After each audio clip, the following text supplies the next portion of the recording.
Well, this is all nice and dry. Now we're ready to put our second coat on it. Now, one thing, I was at a customer's house the other day, and I was showing him how to do a quick patch, and I go to put the second coat on. He says, well, don't you want to sand it first? I'm like, oh, no. You never want to do that, because then you're going to take away what you just put on. But especially on the first coat, you can have little marks on it. Well, these are now dry, and they can become like little pebbles. Those you want to get rid of those. The best way to do it, now on the second coat and the third coat, we're going to use a much wider knife, as you can see here. Just scrape across it. Just like that with the edge of it, and that will cut down any sharp edges that you have. And the second coat, again, I'm using this pink stuff from DAP. Kind of like it. I'm just going to put it on. Right now, I'm just putting it on the wall. That's all I'm doing. Getting it on there. So I think I have enough. Now, okay. Now it looks pretty freaky, huh? Oh, look at that. It's a piece of art. Okay. Knife. Let me clean this up a little bit for you. This is the important part. You put the knife on. I like to put a finger like on an edge. So right here, obviously we don't need any, and this is our working area.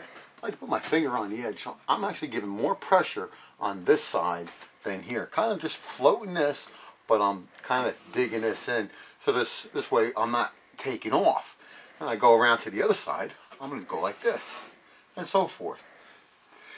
The hole is not that big, and what we're looking to do, we're going to look to spread this out by the third coat. This is going to be out pretty far.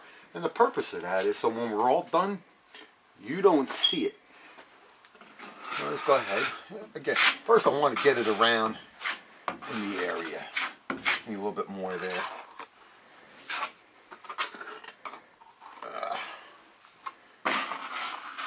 Once I have it covered, then I'll start worrying about making it look pretty. Right now, I'm just want to get it in there. Get it covered.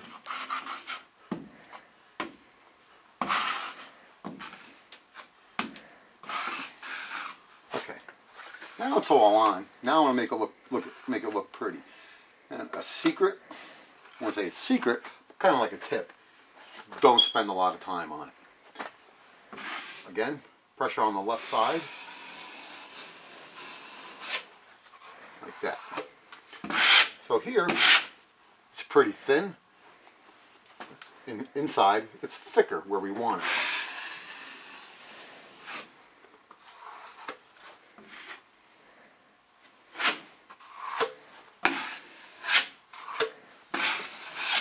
And that's it. That's our second coat. We're not going to play with it anymore at all. You see over here we need a little bit more, and that's fine. Because on the third coat, we're going to take care of that. We're going to go out even wider and thicker. And then we'll give it a sanding after that, and we'll see what happens. So, once this dries all up, we'll be back and put a third coat on it. Right, now that our second coat is all dried, we're ready to put on our third and final coat. Now, usually it's one coat, second coat, and third coat, and then you do a light sanding. But there's no rule on that. If you feel you need more because you didn't do a good enough job on the first, second, and third, well, you can just keep going, really. But what you don't want to do is, like I said earlier, don't ever sand in between. But now we're ready to put our third coat on. Got the 7-inch knife, got it loaded up with our spackle. So just put it on. I want to get it on in the area. Cover the areas. Nice. Leave a little bit more. Of our nice pink spackle. Almost looks like icing for a cake, don't it? I'm sure it don't taste like it though. Okay, now if you see what I'm doing, I'm just trying to get the compound in over the area. I'm going to worry about, after I do that, then I'm going to worry about making it look nice. Okay. I think that's covered up pretty good. Just going to scrape off the knife here. We don't want to keep a whole bunch on it. Now the trick of it. Got the area covered.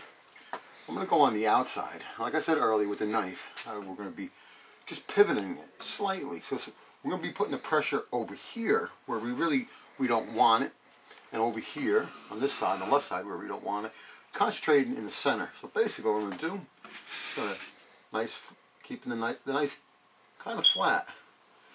That looks nice right there.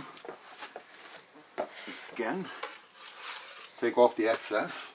Now over here, pivoting it.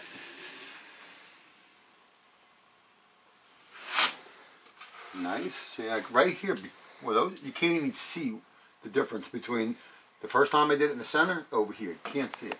Okay, you got this little extra right here. Again, just like that. To the left side. And that's it. That looks pretty good. Now, honestly, after this dries, you might even be able just to paint it just the way it is. And you won't be able to see any marks whatsoever. But after this dries, we're going to use a sanding block, which I'll show you. But we're going to go whoosh, real fast, quick sanding, and then we'll be all ready for paint. Well, see you in a couple seconds after this dries. Well, we're all set to do our sanding. Our third coat has dried pretty good. Now, real important, this is a sanding block. It's actually like a sponge. It's like a sandpaper on the outside. They're only a couple bucks, and I tell you, they're well worth it. In case you're wondering, yes, the pros that do this every day, this is what they use. You know, among other big sanding blocks too, but they always have these on hand. Now, real important with the sanding, what you don't want to do is stay in one area and sand because something's wrong. You want to go the whole distance of that. Real important. Now, when I was showing you before how to apply all the compound on it, especially on the third coat, was to feather those edges. Because those are the edges that we don't want to spend a lot of time on sanding. And like these right here, they are pretty smooth. Even down here, it's, I mean, really smooth. Just on the top, I really have to work on it maybe a little bit. I didn't do that good of a job. Sanding, flat, never on the edge, never like that, because it's so easy. I mean, that's it, you're gouged. Just nice and easy, just like that.